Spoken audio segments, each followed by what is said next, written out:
What's thought to have been an arson attack. St Mary's Church at Westry near March is now being treated as a crime scene.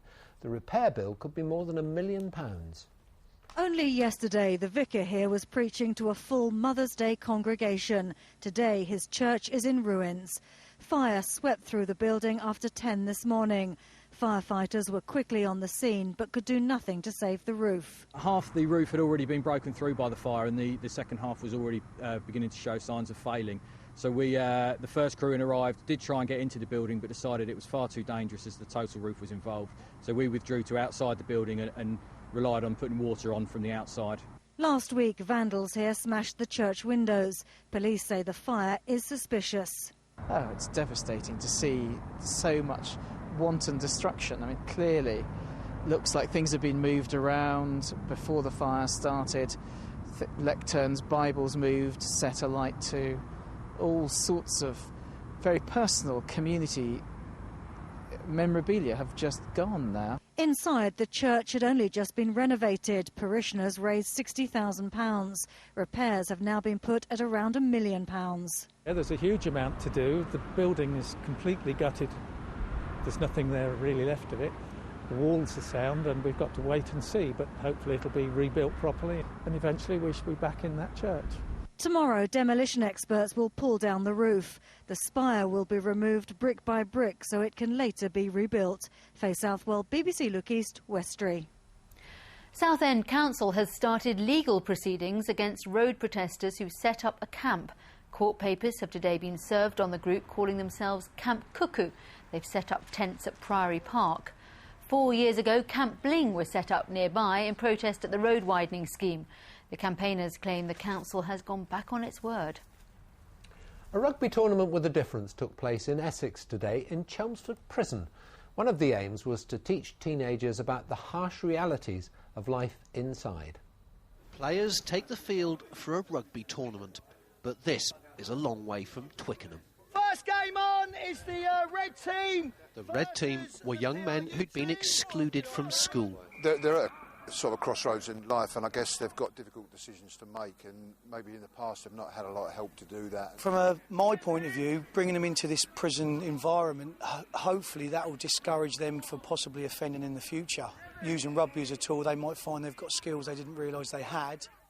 It's hoped rugby would teach them discipline and give them self-respect, but there was another important reason for being here.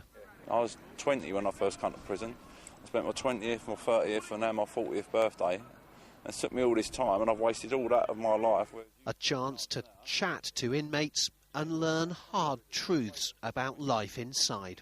What have they told you about what life's like in here? They said obviously it's not like a very enjoyable place. It's not a place you would choose to be out of own free will. Like seeing the inside prison, and I wouldn't want to come in here, so it inspires me to do better stuff in life. And that's what the prisoners will be talking to them and saying, after this we're going back to a cell 6 foot by 8 foot, probably with another prisoner, and sharing in that with no facilities.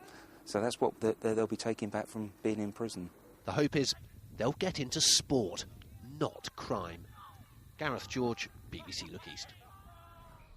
Transport police are investigating an incident in Suffolk yesterday in which a window on a train was smashed. It happened on the 4 o'clock train from Norwich soon after it left Diss. British Transport Police say they're taking the incident very seriously. A historic lighthouse in Suffolk is in need of urgent repair. The building at Pakefield is run by volunteers who say it's a unique piece of our heritage. It's been here for 180 years, just 30 feet tall. It's small, as lighthouses go. Do come in, Kevin. Welcome to Pakefield Coast Watch. It was taken on by the Coast Watch Group 10 years ago and serves as a vital lookout point between Lowestoft and Kessingland. Here we are, Kevin. This is our operations room. Yeah, that's all copied, sir. When I depart Lowestoft, I'll give you an ETA over. When we took it over, it was in a really derelict state. But as you can see from today, the lighthouse has really stood the test of time, although it is in urgent need of repainting. The lighthouse started operating in 1832. It cost £821, 9 shillings and 4 pence. It was put here because so many ships were coming to grief on the sandbanks. This was a treacherous stretch of coast, but then the sandbank shifted, the threat disappeared, and after 30 years, the beam from the forgotten lighthouse was extinguished. Jimmy White is one of the volunteers, a former bus driver in London. He's passionate about the lighthouse and his work. Peaceful, tranquil, and of course the others are always joking and laughing and they talk a lot, but you know, I'm a good listener.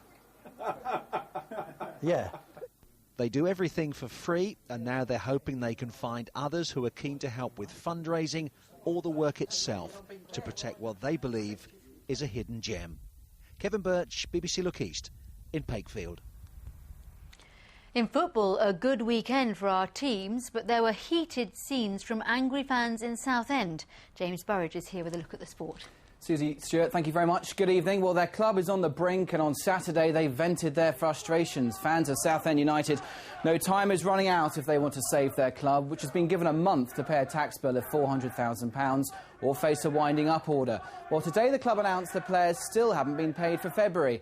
Meanwhile, the on-the-pitch relegation battle isn't getting any easier. Southend fans on Saturday made their feelings quite clear. They're fed up. No win in 2010, a transfer embargo, just a month to pay the tax man. They want answers from this man, Chairman Ron Martin, who after calls to appear did just that, if only briefly.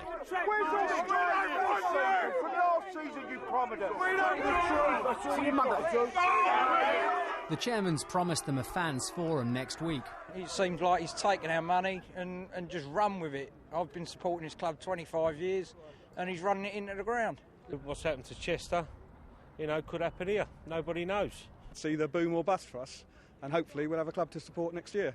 We've already bought season tickets for next year, so we hope we have got a club next year. Nothing to cheer up Shrimpers fans on the field either. Francis Laurent forced a decent save from the Exeter keeper. Southend were saved themselves by the linesman. Adam Stansfield's goal ruled out for offside. It ended goalless. Southend 4 points from safety, 11 games left. At the moment we're struggling financially. There's no doubt about it. Everyone knows, it's common knowledge. We're still waiting to get paid. But like I say, it's a small hitch, and hopefully by next week we get paid. If not, I'll be tapping on your door. Putting on a brave face despite, as he says, his most stressful period as a manager. Ahead, a monumental battle for survival on and off the field. Tom Williams, BBC Look East. Well, Ipswich Town secured back-to-back wins in the Championship for the first time this season. They beat Scunthorpe 1-0 at Portman Road, but they left it late, with 16-year-old Connor Wickham scoring in injury time. Yeah, we're delighted, and it has been coming. He's come on over the last few weeks and months, and he's looked threatening. He's obviously scored some goals for us in terms of the League Cup, but it's a great boost for Connor and for the club. In League One, Norwich City battled back from going a goal down to beat Huddersfield Town 3-1. The equaliser came from Grant Holt in the 69th minute, but it was substitute Stephen Elliott who grabbed the headlines of 2 second-half goals. Colchester United lost 2-1 away at Carlisle, a performance described by manager Adi Boothroyd as amateur schoolboy stuff. They remain in the payoff zone, however. There they are in fifth spot, Swindon chasing their tail. Norwich City, though, flying high on 78 points. You can see more from Southend's game and learn more about their off-the-field difficulties in late kick-off tonight, 11:25 BBC One. Our Paralympic skiers have been in action in the Winter Games in Vancouver. Sean Rose from St Neots finished 8th in the men's slalom. Skier Anna Turney from Olney near Milton Keynes came in 6th. There was disappointment, though, for Jane Sarby from Bedfordshire. She didn't qualify for a second run.